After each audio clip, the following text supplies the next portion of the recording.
Welcome to the National Women's Fitness Academy podcast. We're here to talk about women's health, female hormones, body image, and all things health and fitness.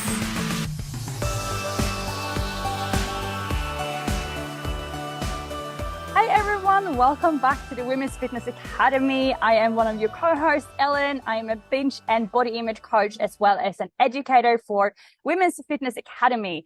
I'm super excited to be here today with you guys because today I'm interviewing someone who I really looked up to for a very long time and someone who really inspired me to kind of go after what I wanted. And I think she's a big inspiration to a lot of females out there, like female entrepreneurs who just want to follow their dreams and just let go of the normal 9-to-5 kind of job. Today I'm here with Nerida Bint, who I'm sure that a lot of the CrossFit community knows as Ness and Lissome. But yeah, Nerida, thank you so much for jumping on. Oh, thank you so much for the invitation. I love the Women's Fitness Academy. I've followed you guys for a long time and it was very inspiring to me. So it's so nice to see you affiliated with them. And of course, this is like the one topic I'm so passionate about, empowering women. So thank you for inviting me on. It's such a pleasure. Oh, of course, of course. Yeah, I'm super excited to hear about everything that you've been going through. Like, obviously, like I met you first time, like through, I think, yeah, my first CrossFit competition was at Lissome. So for those who don't know, like Nerida used to have this CrossFit gyms called Lissome in Newcastle. God, why am I talking about this? Let's just talk about you and let's talk about what got you into fitness, like who are you, and yeah, like take it from the beginning. Yeah. Okay, that's a big question. So I've just turned 40. So back when just before my 30th birthday, so I think it would have been 28 at the time. I've grown up a very sporty person. I was very involved in surf life saving, and I had always been really fit and involved in a community and found it easy to kind of I feel really lucky and blessed that I was raised in that sort of culture because I was on the beach constantly in swimmers. The focus was around learning how to swim, learning how to paddle a board, learning how to run on a beach. Like it was kind of like sport. So I grew up with a really healthy sort of relationship with my body because I was in swimmers constantly and I was around women of all shapes and sizes and I was just active. So it was really great.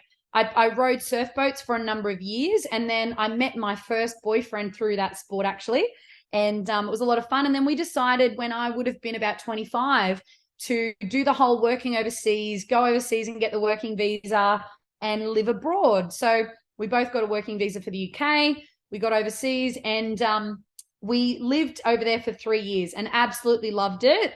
But when I moved over there, I found it very challenging to maintain my, my fitness. Like I'd never really trained in a gym.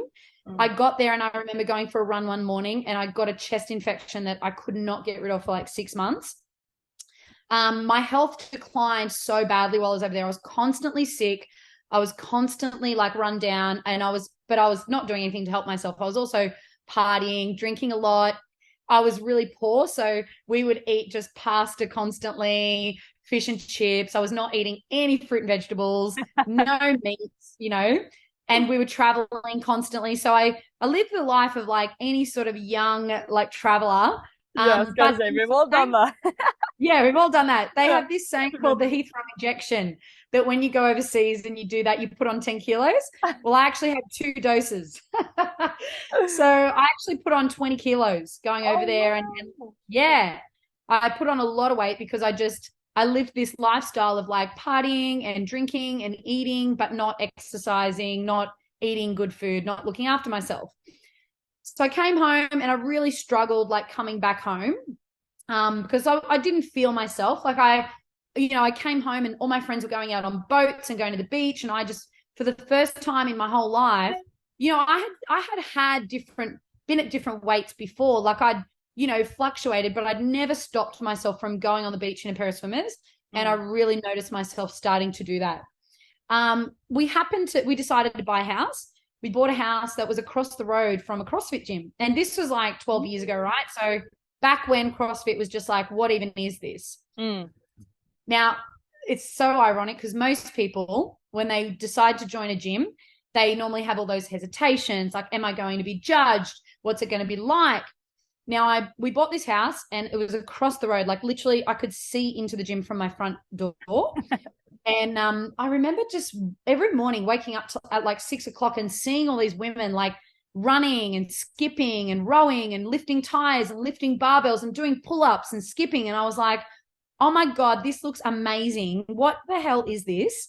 And I just was like, I want to do it. I want to do that. I know that's exactly what I need to do to get fit again. I didn't have any hesitation, like none. That's crazy because normally, especially with CrossFit, people are like, oh my God, it's too scary. It looks so hard. Like, I did like 2 intro sessions before. I was like, okay, now I can maybe do a class.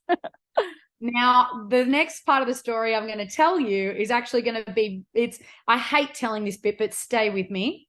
So it was ironic. I was very naive. So I hadn't really been a part of the gym scene. I'd been a part of the surf club scene where I had, you know, I was around sport and training. And so I knew I had this innate ability to work hard. I knew I was a hard worker. So I just assumed and I walked over there. I'll never forget this day. Walked over there and I was just excited. I would have literally paid the guy any money to take me on. Like I walked in and I was looking around and I'm like, you know, how do I sign up? Basically take my money. You know, it wouldn't have mattered. I didn't even question it. And the owner comes over to me and he was looking me up and down and he was very skeptical and kind of like leaning back. And I was kind of like, oh, this is weird. So I started rattling off. I'm like, I bought a house across the road. I'm really excited. Like I've never done this before, but I'd really love to join. Like, how does it work? What is it? Is it classes? Like, is it PT? How does this work? Like, how much is it? And he just said one thing to me that I'll never forget. He said, darling, this is not for you. No. Oh my God. How did you react to that?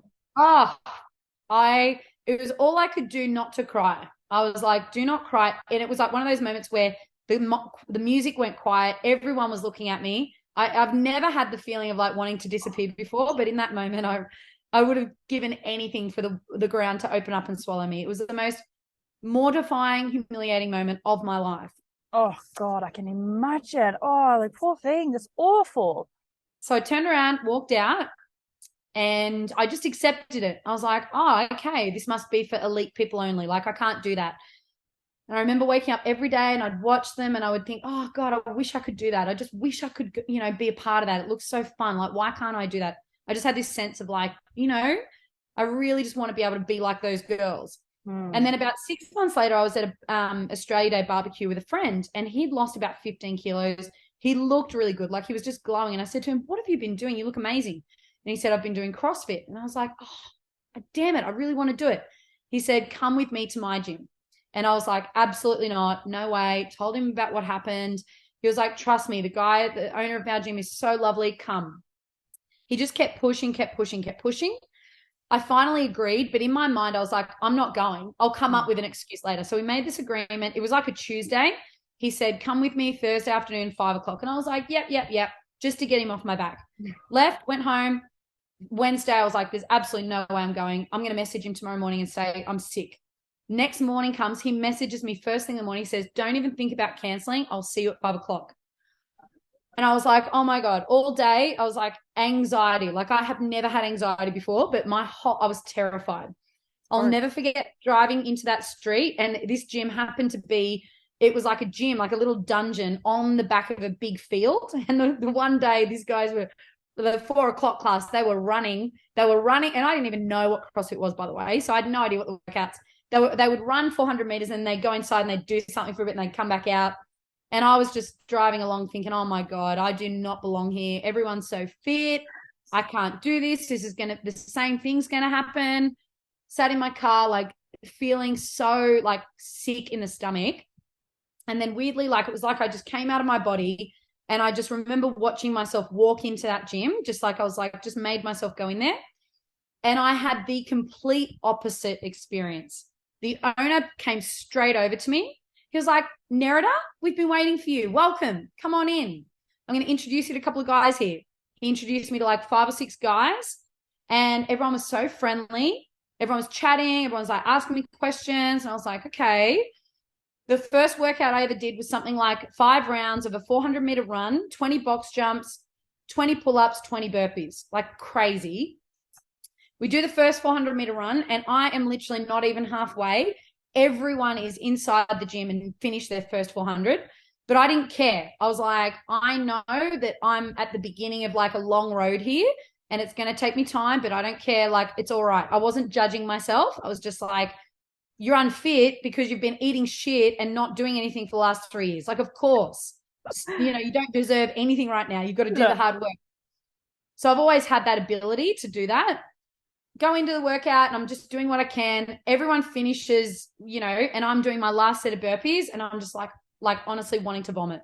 And all of a sudden everyone gets down on the ground and everyone's like 20, 19, 18, 17. Like they're all doing an extra 20 burpees next to me. And we finished the last set because you know what CrossFit's like, right? Yeah. I finished I'm like, what the hell's going on here? Finished the last set. And then everyone just like high fives me. One lady comes over and hugs me. And I'm just like nearly in tears. Like everyone was like, we are so proud of you. That was the most brutal workout. Like, well done. Like you're a weapon. Like so proud. Oh, I literally have goosebumps. Yeah, it's a cool story. Hey. So I literally signed up that day. The owner said to me, what are your goals? And I said, honestly, I want to lose 20 kilos. And I was crying as I said it. And he said, Nerida, you show up here 4 or 5 days a week. I will help you with that goal. So I did. I showed up 5-6 days a week. And literally at that same point, Michelle Bridges was doing a 12-week body transformation. I knew nothing about nutrition. I thought I was eating well. I was eating sandwiches. I was eating pasta with a little bit of chicken in it.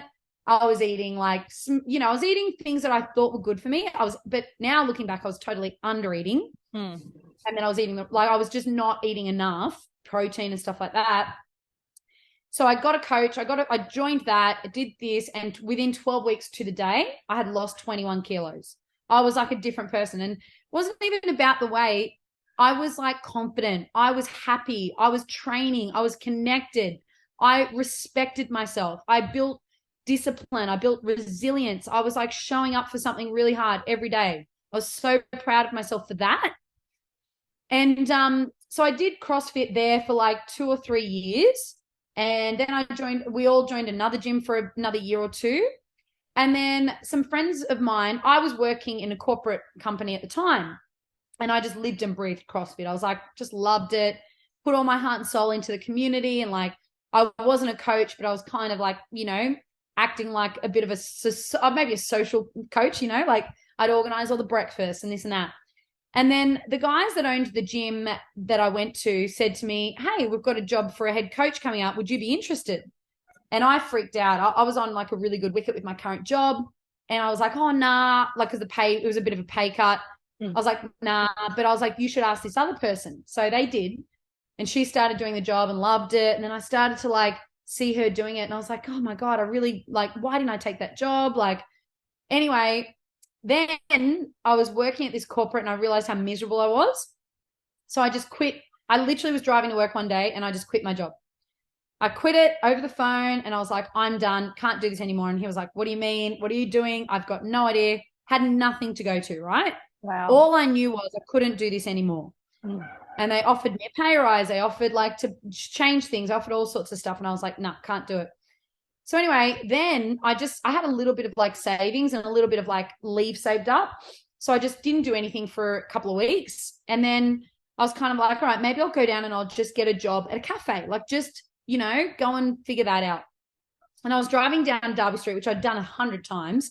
And all of a sudden, for the first time ever, I noticed this women's only supplement store. And I was like, oh my God, maybe I could work there. Don't know anything about supplements, but whatever. Yeah. Went in, asked the lady. She was like, oh my God, like, so sorry. We don't have any work. And we just got chatting. We hit it off. We're now she's now one of my best friends. And she got chatting and she said to me, I was obviously talking about CrossFit and how much I loved it. She said, hey, this is a bit of a random idea, but would you want to start a boot camp with me? And you could be the PT. We could run it under the gym. I could help you. And I was like, it was funny because at my last job, when I'd quit, he said to me, what are you going to do? And I said, I have no idea. And he said, you know what you should do, Nerida? You should be a PT. And because they'd seen me go through my transformation. And I said, oh my God, as if I could do that. Like, who would want to be coached by me? And he said, Nerida, you light up when you talk about burpees. Like you just live it. And I didn't think anything of it. And then she says it to me. So I'm not a coach. I've got no qualifications. I've got no gear, no money, no people. And my friend said to me, Nerida, I've got a couple of slam balls and skipping ropes. I'm a qualified PT. I could come and help you run it. I've got a list of like 10 girls we could message from the gym, like from the shop that might come. So I went home and I was like, okay. So I messaged these 10 girls and I was like, come to Nobby's Beach Monday morning, 6 a.m., $10 a session. 8 of those girls turned up. And that was the beginning. Oh my of God, my journey. I had no idea. Yeah. 8 girls turned up. And then a couple of weeks later, there was 24. A couple of weeks later, there was 40. And before you know it, I would spend all my time thinking about the workouts, thinking about the things I'd do with them. The girls were like loving it so much. It was 3 days a week. They wanted to do 5 days a week. And then I'd say to them, hey, why don't you come and train with me at my gym that I go to? And they were like, no way. CrossFit gym? No way. There are boys there? No way. So that's when I started to think, what would a women's only CrossFit gym look like that didn't have boys, but also wasn't really CrossFit? And I remember the day I said to them, what do you think about this idea? They were all like, sign us up. So that was January. I started running that boot camp January 2014. In March 2014, I decided to go and get my qualifications. I was like, oh, okay, I've got to open a gym now. So I called my old boss and he was like, I said, look, I need some money. Would you take me on in a casual role? And he was like, 100%. You can come. You can do data collect. You can do data entry. I'll pay you your old salary. You know, he was like so supportive. Oh. So for 6 months, I would teach my friend said to me, Nerida, I hate to tell you this, but I think you should run your boot camp for free because no one knows you, right? So you need to run it for free to get your name out there. And I was like, really? She was like, yes. So I'd go every morning at 6 a.m., run a boot camp for free for an hour.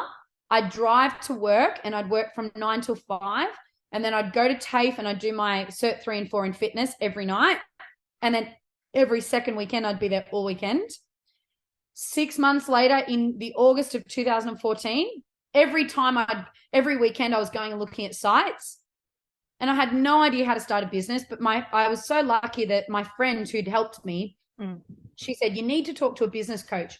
You need to talk to someone who can help you.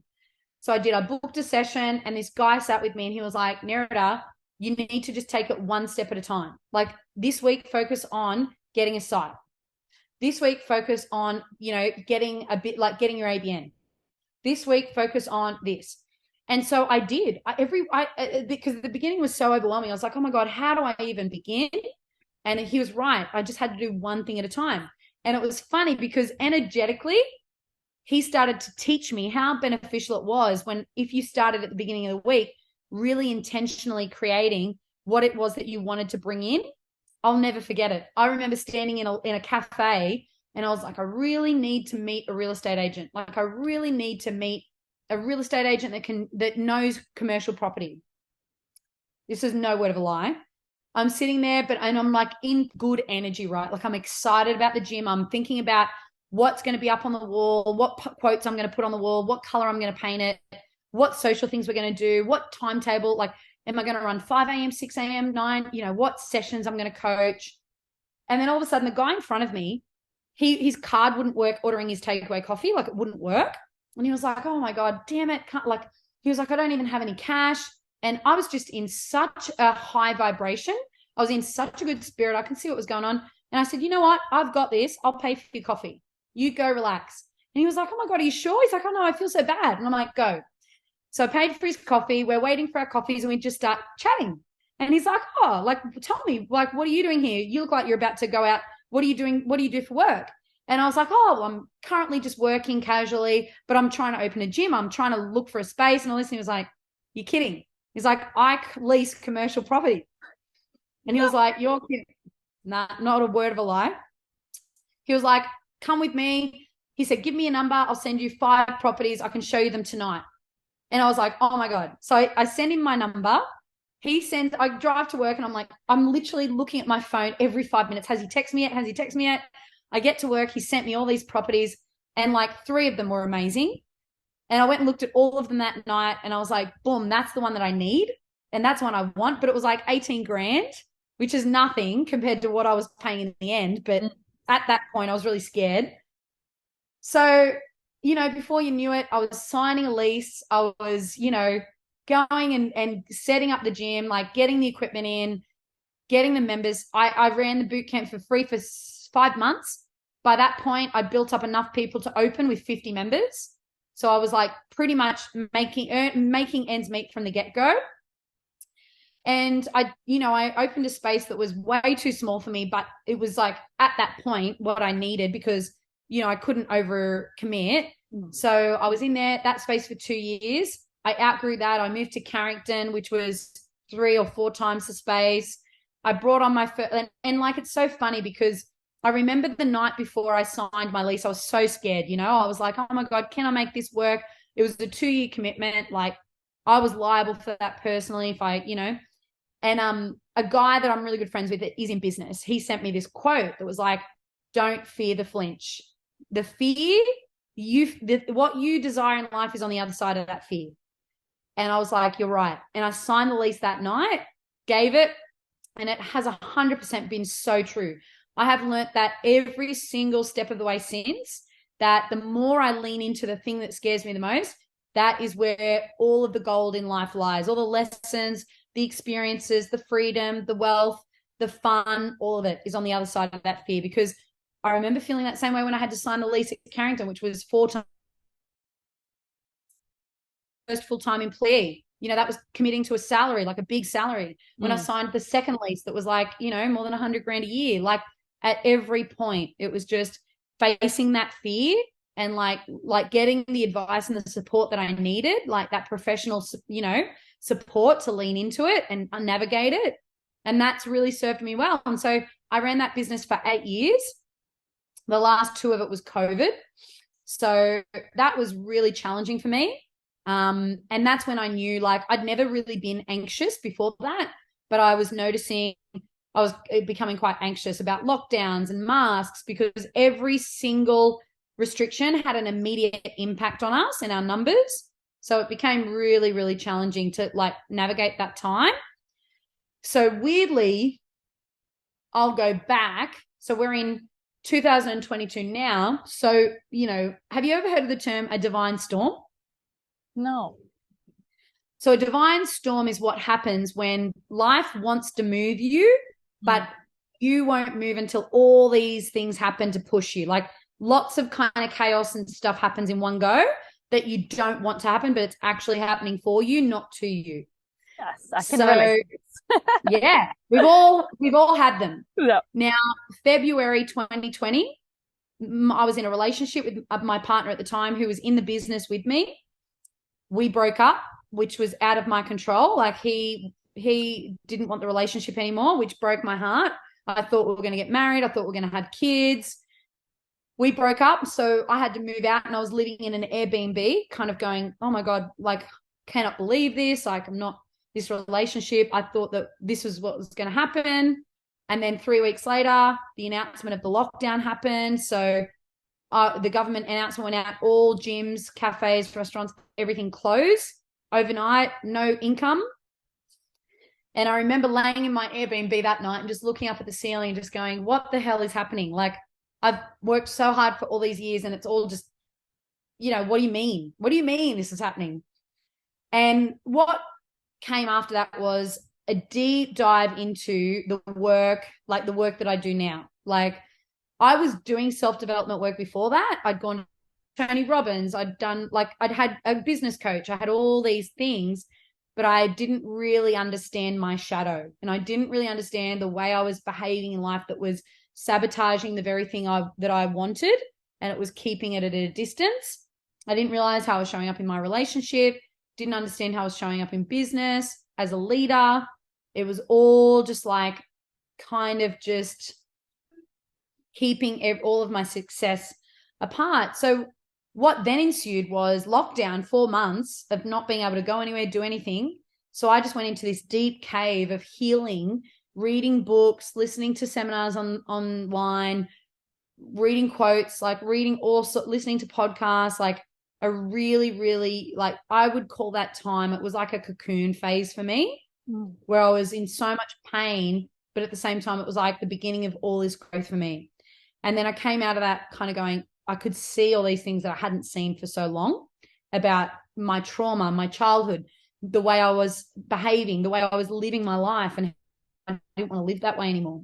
And then I loved this work so much, I decided to do my level 1 in coaching.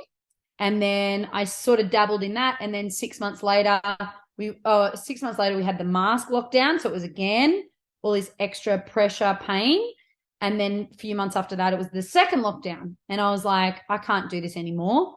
I cannot work in a business where I have no control. And I was so angry. I was so angry at, you know, like everyone was like, oh, I don't mind lockdown. You know, it's a good chance to hibernate and slow down. Well, yeah, I don't mind that too. But when you can't, your business can't survive. Like, if you can't, I wouldn't have minded lockdown if I got to go to work and if people could still exercise, but they couldn't. So I had, you know, I really realized I wasn't aligned with this industry anymore. So I realized then at that point I had to move on, but I didn't think anyone would want to, like, I was just thinking I just closed down, right? Closed down because, you know, gyms are going through 2 lockdowns. This was a crazy time. And my lease at Maitland would not let me out. I was in a airtight 5-year lease there that was a huge commitment. They would not let me out of it. So and my accountant said to me, why don't you try selling the business? And I was like, who's going to want to buy a gym after all of this?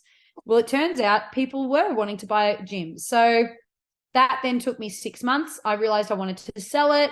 I got support around doing that, sold the gym. And then I realized I want to do this coaching online and support people through their businesses, through their relationships, through their healing journey, to understand their full true potential so that they can go out and live life to the fullest. And so I sold the gym. The gym sale went through 31st of June to a really good friend that I've known for years, who's doing a great job with it. And I now do this work with women online, and I love it. Like, I have so much freedom, and I love helping people figure out the parts of them that they sabotage and that they are struggling with, and help them to see it and understand why that's there, and to heal it so that they can have the success that they want in life. Oh my God, what a story. I was just sitting there like, I don't even know how many times I got goosebumps, because like, it's just like everything that you've been through is so freaking incredible.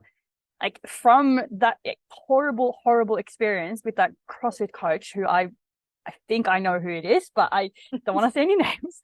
But having that experience, and I really hope that he hasn't done this to other people, but I have a feeling that he probably has, which is fucking awful.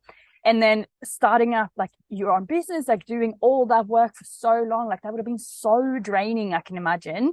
And then starting up, and like every single person who lived in Newcastle, or even in the CrossFit community in New South Wales, or even outside New South Wales, would have known about Lissome. Like, what you created with that brand is freaking epic. And, when it opened, like a women's only gym wasn't really a thing. Like, it was just kind of, and now they're literally, like, I feel like you kind of started that trend, because people are like, women can do CrossFit, and we can actually open up like a gym where women can come in and feel safe, because it is freaking scary. Like, it is really scary going into, like, I'm now in CrossFit Wanderlust in Bali, and I've been doing training for like 10 years. And sometimes I feel intimidated going in where, all these big, huge, muscly men with no shirt on, throwing around like 100-kilo barbells and screaming and sweating everywhere. And God, I can only imagine being like a little bit, like maybe a little bit overweight, maybe never even been to a gym before. Like, of course it's scary. And like, for me, like being in the CrossFit community and like being able to watch like women who, like, sometimes they might have started at Lissome because they're like, oh, I don't really know, like, I'm a bit scared of the gym, and then they turn into full-blown athletes doing competitions, like maybe signing up to this like competitive programming, and like just turning into this amazing women who just feel so empowered, but coming from like being so insecure and so small. And I think that's the power of the CrossFit community is so strong. And just Yeah. like you said about how you were like able to push yourself in the workouts, and you had that mindset of like, you know what, I don't care, like it's me versus me, and having the whole community come around you and like trying, like helping you get through and high-fiving you and supporting you. That's what the whole CrossFit community is about. And yeah, it is. I love it. So like when I wasn't doing CrossFit for 2 years because I had injuries, I just miss it so much because there's nothing like it. There isn't. And I hesitate telling that story about my first experience because I don't want to taint CrossFit with that story, because the majority, I was a part of CrossFit for 10 years later. Like I'm the biggest advocate for the brand because I love it. And I know that that's really what it's about. But I also, so many people, because I tell that story a lot, and so many people get so angry and so hurt, and I get it. I felt all those feelings, but you know what? It was a gift. I would never have created Lissome had I not had that experience, had I not had the two opposing experiences and understood, wow, some gyms don't go out of their way to like really make people feel seen and welcomed and supported, and some do. And that polarity was what made me, how many women, when I saw the gym, I think I worked out nearly 10,000 women have walked through my doors both of them over the course of the last 10 years. Like, I know I've impacted all of their lives in some positive way, and they've gone on to pass that on. That's a ripple effect, and I'm proud of that. And it wouldn't have happened if I had not had that experience. So it was a gift, and that guy, I don't think he's killing it in life. I don't think he's never achieved the success I have had. And so that's what he was, just stuck in his own story, and he probably still is. That's okay. Like, his journey is his journey, and I'm proud of myself I'm so proud. And like, it just goes to show you what can happen when someone doesn't give up on you. My first friend that like made me go. And number two, that owner that did own the second gym that I went to, what can happen when you feel so supported and accepted no matter what? Like, he's a good friend of mine to this day. And every time I do a podcast, I send it to him and I'm like, your kindness to me and your unconditional love and support when I was at my lowest. And he knows it. He's seen what I've achieved with Lissome. He's told me so many times how proud he is of me. But it is like that one person, I just needed one person to believe in me, and it changed everything for me. So, that's what I've dedicated my life to helping people see that in themselves and be that safe space, because I want everyone to go out and live that life. Like, having Lissome brought me so much joy, so much amazing experiences. Like, I got to meet Michelle Bridges. I got to meet Carl Paoli. I got to, run a team of 15 women. I got to celebrate every year that we had a birthday. Like, I got to, live 8 years in a business where most businesses don't make it past 3. There were lots of challenges. I copped a lot of criticism over the way I handled things, and I've learned lots of lessons too. Every one of them. You don't get the rainbow without the rain. Like, you've got to embrace all parts of it. Yeah. And I'd rather live a life like that than live one that's mediocre and safe and not ever going outside your comfort zone. Yeah, 100%. And I think just like, you've never owned a business before. Like, of course, you're not going to get everything right the first go.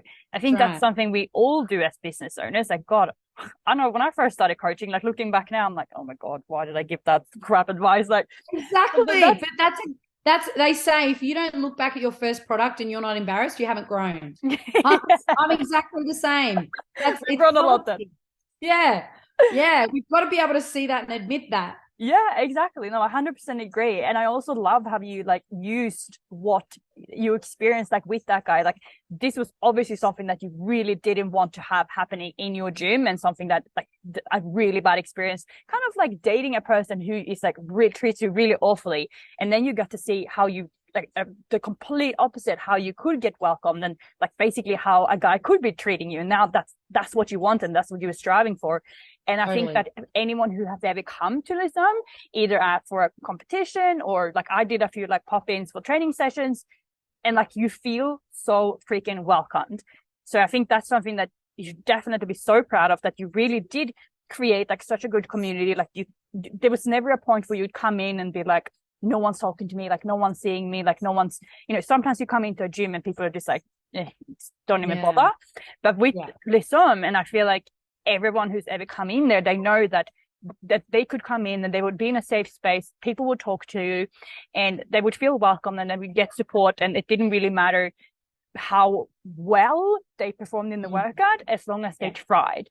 And having, like, for women especially, I think it's so important to have that community and that support, because it is freaking scary world out there. And we're so constantly, taught to doubt ourselves and to not try and to that we're not good enough and that we need to do all this stuff.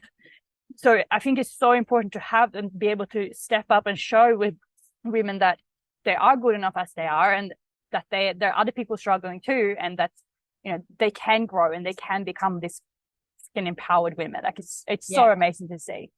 Well, and the funny thing is, Ellen, like what happens in each gym is an extension of what comes from the top.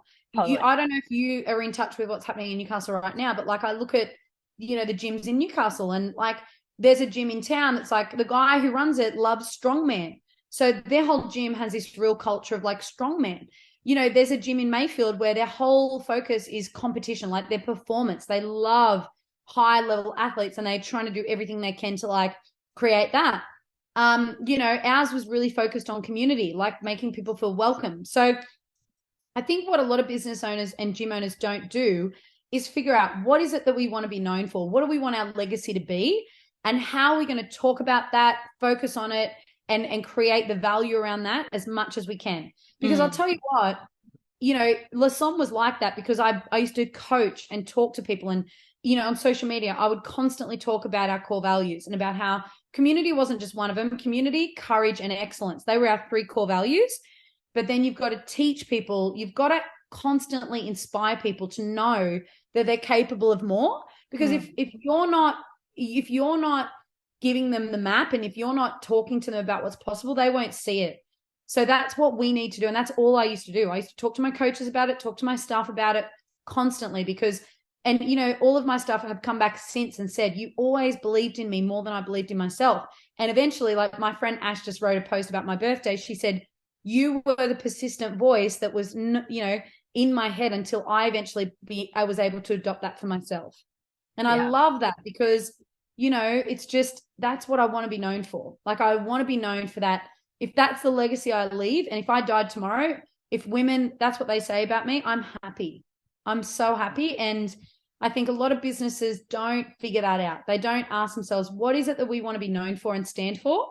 And how are we talking to our members about it and inspiring them to meet us there? So many people speak about what they don't want or what's wrong in the industry. I see this a lot now. Actually, I'm going to do a post on it, but I don't know how to write the post in a way like it's ironic, because what I notice coaches, like life coaches, mentors, business coaches, they're all talking about the things that they see in the industry that they don't like, and how people are doing a disservice to clients. And that kind of bothers me, which is ironic, because I'm doing the very same thing. Because I think about it and I'm like, wow, there was a guy, this is a really big, interesting moment for me. I remember getting trolled on Instagram. Oh, it would have been 5 years ago now. A guy based in Carrington who was an Olympic lifting specialist. I didn't even know him, never met the guy. I would not know him if I fell across him in a cafe. So he's in Carrington, same suburb I'm in, started just posting about our gym and writing about how we were teaching people poor technique. We weren't focusing on quality movement, all these things, right? And there was this whole online shitstorm that like my poor staff found and then showed to me. They were so devastated, right? And I was like, wow, okay, all right. It definitely hit a spot for me. I was like, okay, is there any truth to this? Possibly. And then I was like, what? It was really disappointing to me. And I wrote to him and I said, do you know what's really sad about this? If you had noticed this in our social media, and if you had come to me and you had said, hey, Nerida, I see what you've built here. You're running 2 businesses and you're teaching women Olympic lifting and gymnastics and cardio, endurance must be a lot. I actually specialize in Olympic lifting, and I'm noticing a few faults that I would love to work with you on. Could I come in and run a workshop for you? I would have turned around and I would have been like, oh my God, taking one job off my plate, and great, thank you so much for highlighting that in me. Let's get 100 girls paying $50 each, and that money's yours. That would have been an easy weekend for him. But instead, instead of him seeing what was in the industry, like, fix this, how can I show up and make this better? All he wanted, because it's hard to do that, right? All that it was easy for him to do was just mock and shame and embarrass and just complain. Yep. And I'm so tired of seeing that.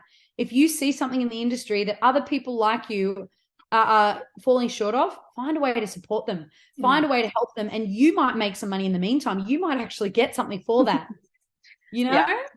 Totally. And also, like, instead of just like jumping on and criticizing as soon as you see something that you don't like, I think it's so important to kind of take as like hold up a mirror, like, why is this so like triggering for me? Like, what is it in this person that I see that I get so annoyed about? Like, what is the reason behind this? And not being so quick on jumping on that comment button and saying, oh, this is bullshit, and like, well, like, put more clothes on, or like, you don't know what you're talking about, like, why are you posting, blah blah blah. Like, I think people are way too quick to judge, and like you said, like, not collaborate with other people. Like, they see the other person as a competitor, but just because you're in the same business doesn't mean that you have to compete with each other. Like, we all have the same goal here. Like, we all want to help people. We all want to make this better. Well, I'll tell you one quote that's always stuck with me. Anyone that's more successful than you or doing better than you will never criticize you, because they don't have time. They're out there doing it. They're out there focusing on their thing. They're generating, like, they're doing well. They're happy. So I know now, looking back on that, I can see he had like 8 clients. He was struggling. So he would have seen my success and that would have triggered him. Cool, I get it. But, I wish you would have come to me, and I wish you would have like tried to collaborate, because you could have helped me. I could have helped you. And it would have been, instead of causing all this pain for all my coaches and for me, it was a painful time for me. You go the other way, and that's fine. Like, everyone's where they're at in their own journey. But I think, like, what I want to see for the fitness industry, like, I want to see less complaining and bitching about what other people are doing, and more collaborating and more lifting each other up, helping each other out. Like, this industry is so confusing for so many people. What do I eat? Is it paleo? Is it macros? Is it vegan? Is it keto? Like, what do I do for training? Do I do resistance? Do I do high intensity? Like, what is it? Hey, let's just all work together and support the people that are right in front of us. If we're all trying to elevate, grow, become better, a rising tide lifts all boats. Like, the fitness industry now, compared to what it was 10 years ago, is completely different. Like, the CrossFit industry, look at what that's done for women. I'm sorry, but I've never seen a sport come along and help women feel good in their bodies like CrossFit. I don't know why that's not spoken about more, because I just think that's what CrossFit did for so many women. I love nothing more than in my gym, I used to see women, didn't matter whether they were a size 8 or a size 18, if they were doing something amazing, every other woman would be like, oh my God, look at that chick. I am fangirling so hard right now. And this chick would be in her element, like, knowing it, and I was like, she's got her 15 minutes of fame, and I love that. And it's like, that's what we need to focus on. Like focus on the good that's coming out of this industry and what we're doing and how far we've come. Like, there's such a lack mentality, right? Like, I worked out 10 years ago when I opened my gym, there are 750,000 people that live in Newcastle. Oh, 750,000, right? Now, back then when I first started, 12% of them work out regularly. Now, you can imagine, of that 12%, how many work out like CrossFit style, right? Probably 2%. And I said to myself, all I need is 100 of those clients. That's all I need. I don't need all of them. I just need 100. And then all I thought was, I want every year for that number to go up and up and up. I want more and more people working out, whether it's with me or whether it's with the gym down the road, whether it's online, whatever it is, whether it's Pilates, as long as people are moving more and they feel more comfortable doing it wherever they feel comfortable, I want to be a part of that movement. And so that's why, like, I was one of the first ones in Newcastle to like go to other gyms, talk to other gym owners, refer people. Like, when people would leave Lissome, I would say, what is it that we're not doing for you, and where can we refer you? we'd refer them to another gym that was like what they needed, like I will spend so much time on the phone. Just the other day, someone contacted me, said, oh my God, I've just moved to Newcastle. I want to join your gym. I followed you for years. And I'm like, I'm so sorry, I don't run it anymore. But here you go here. Yeah. Like, I'm so passionate about paying that forward so that we're all helping that tide to rise, because it always comes back to you. For every client I've referred on, I've received another 5 recommendations back. But we live in such a limited lack mentality. When you show up abundantly and you are giving without the focus on receiving, it comes back energetically every single time. Yeah. Oh, 100%. And I love that so much. And like you said, like it is all about looking after the clients and looking after the people. And we all, at the end of the day, like we all just want people to be healthier, to be happier, whether they go to like the gym down the street or whether they go to like your best friend's gym or your gym or whatever. Like as long as they're improving themselves, like we're all winning here. That's right. But so obviously you're super, super passionate about Lissome, and like even now, even after you've sold it, and I can still see like you still have the fire in you. But the decision to sell it, like what was that like? That must have been so difficult because it's your baby. Yeah, basically. Yeah, it was. And do you know what? I probably never would have sold it had it not been for my manager saying to me, like, so what you've got to understand is that the industry right now is so different to what it was 3 years ago. When I first brought Ash on, I paid Ash a pretty good wage, right? I paid her 80 grand a year. She never did split shifts. She coached 1 or 2 classes a day. The rest of her time, she was managing the gym. She was, admin. I didn't work her to the bone, right? And I would have people constantly and all my other coaches, my casuals, I always had women coming to me saying, I want to work for you. So I always had an abundance of people wanting to work there. Now, the industry now is so different. There's no workers, right? No one wants to work. Ash resigned. So this time last year when we're going through the lockdown, the thing that broke my heart, I'll tell you very honestly, right, was the vaccine mandates. So they always say, Brene, you can have core values, right? But you don't really have your core values until they're really tested. And if you are able to stand by those core values when everyone is against you, only then do you truly know. So I'll give you a bit of a background. When this COVID stuff first started happening, I was obviously very scared, like everyone was. I was like, oh my God, what's this virus? Followed all the rules. We reopened, doing all the social distancing. Masks came in. I felt very uncomfortable because I had done some research around people working out in masks. And it just really went against, I did not feel comfortable enforcing masks. I wanted people to work out, but I wanted them to be safe. So I started questioning some things. I started speaking up and kind of, just wanting us to have more open conversation. And I just got completely shut down and canceled on social media, and I had people attacking me online saying that you're an influencer and you're spreading misinformation, this and that. Then the whole second lockdown happened, and we always knew you were not going to be able to reopen to unvaccinated clients. Now, I had a real problem with that. I had a real problem with the fact that they wanted us to separate our clients and to open our gyms to vaccinated only and then run outdoor sessions for unvaccinated clients, because I saw it as a huge violation of privacy, and I saw it as a huge segregation of community. I was not going to do it. And it was really difficult because that was how I saw myself staying true to the commitment of community. Other people saw it differently. Other people said, well, if you really care about your community, you will tell people to get vaccinated and you will uphold this. Now, I was never going to win that argument. I was never going to come away from that winning everyone's vote. So I had to go with what felt right to me. So what I decided to do at that point was to keep running outdoor sessions where everyone was welcome, vaccinated or not. I was showing up outdoors. It was the safest place to be. And I was doing that until everyone could come back into the gym together. And, I copped a lot of criticism for that, and I lost a lot of members. And that was when that really broke my heart. It actually really did, because for the first time in my life, I felt like I had constantly shown up for my community and I really felt like people weren't showing up for me. I had women, that like my members, like, I went above and beyond doing things for them outside of like, offering them a gym membership, like I really felt like I had given that community everything. And then overnight when I made that decision, I lost half of my members like that. They just walked out the door and went down the road.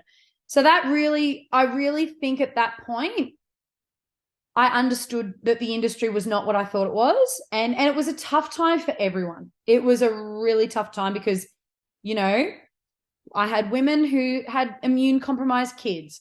I had people that were like, I work in this industry and I can't support that. I had nurses, I had teachers, I had doctors. So it was just one of those times where I tried so hard to keep everyone together, but we were very fractured. So I think that if it wasn't for that happening, I would never have sold the gym. That whole vaccine, like, and it's interesting, right? Like I made the personal decision not to vaccinate myself. I'm just happy to share that. And for me, like I never lost any of my family. My family supported that decision. It was never mandated for me because I ran my own business.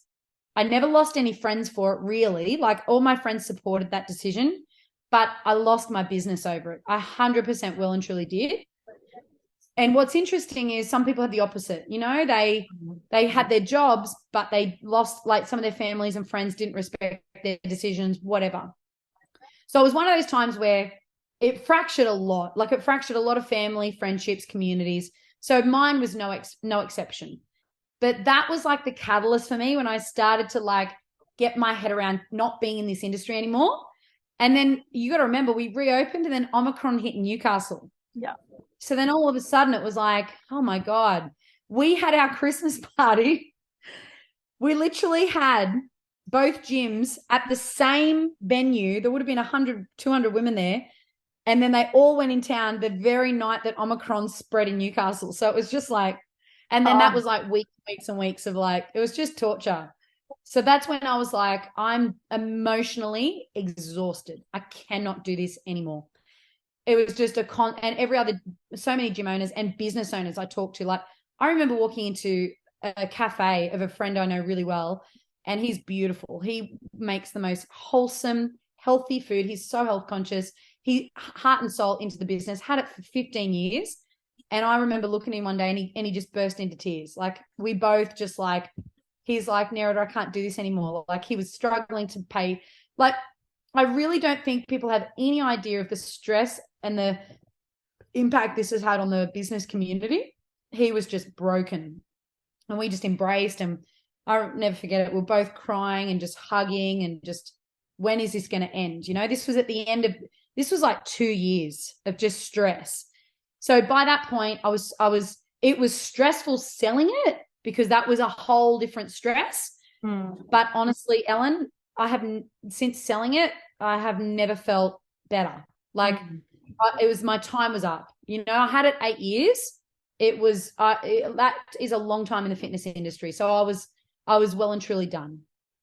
Oh, well, it sounds like you really found like your new true calling. And I am a very big believer of like, you don't need to hold on to, like, just because this was one of your big goals and one of your big passions at one point doesn't mean that you have to have it as your big passion and goal for the rest of your life. Like if you really let go of it, like with any kind of relationship, right? It was a new chapter, I discovered all this other stuff I was really passionate about. So I was like, you know what, the time is now. It's time for me to hand over the reins to someone else who wants to run with that and take that. And I was really happy to do it. So yeah, I had the best time. It was the best journey and I wouldn't change a thing now. Like even those last 2 years, like if I can get through that, I can get through anything. Like I honestly, it was hard, but it was also, I learned a lot about myself. I learned a lot about, who I was and who I stood for. And do you know what, Ellen?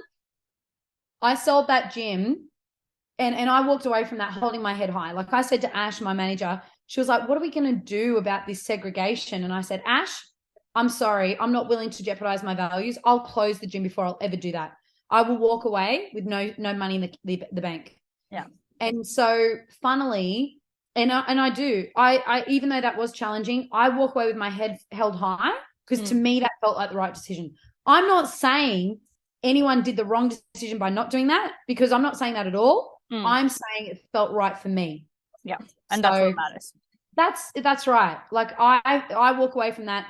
I would not have felt good if I had gone against my values and then had to sell anyway. So I'm just proud of myself for like standing up for something that I believed in, even when most people were like condemned me for it, like literally condemned me. It's like, and you know what? It's so freeing. When half of Newcastle criticizes you and you get cancelled on social media, it's actually the most freeing thing, because then you come out the other side and you realize, oh, it's actually not that bad. Like, and you just know yourself and you like yourself so much more, because you're like, I actually really, you know, I'm proud of how I handled that. It was really difficult and I'm a better person for it.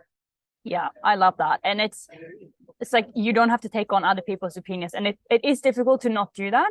But at the end of the day, like, you're going to be the one with your pillow or your head on your pillow, thinking about your day and being happy and proud of what you've done that day. It's not your mom, it's not your auntie, it's not your neighbor down the street. It's you and your thoughts. And it's so important that you do keep showing up for yourself. So, and it sounds like you really did, and you're really proud and happy with your decision.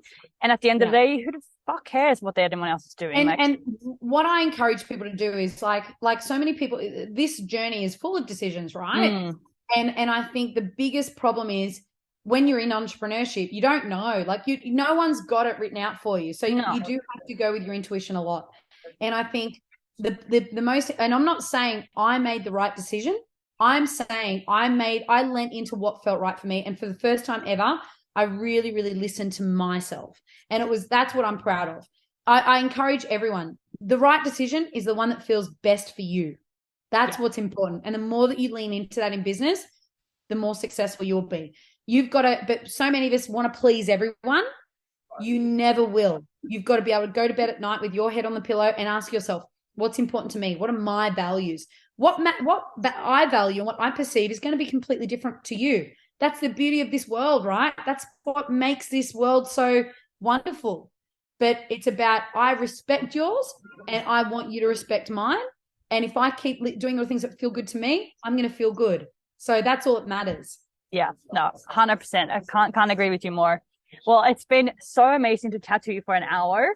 Can't believe it's gone so quick. Yeah, I know. I can always does.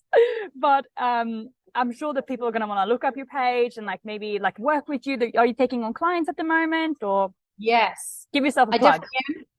Yeah, I will plug away, shameless, without shame. So I am taking on mentees for the 2023. I don't know when this is coming out, but I have a few different ways to work with me, a few different packages. So hit me up on Instagram, Nerida Bint, NERIDABINT. I do have a website in the works, but it's not quite ready. But when it is, it'll be neridabint.com. But yes, please get in touch and find out about my prices and how I work with people. I'm so passionate about working with people to help them achieve their goals. And all of the mentees that I've worked with over the last 6 months, even though they were struggling to commit to the money because it's not cheap, they've all made that money back. One of my clients made 3 times the money that she invested in me within her first 2 months of working with me. Wow. So that makes me really happy. And she's just continued to grow ever since. So yeah, I definitely do. And I take on 3 month, 6 month and 12 month.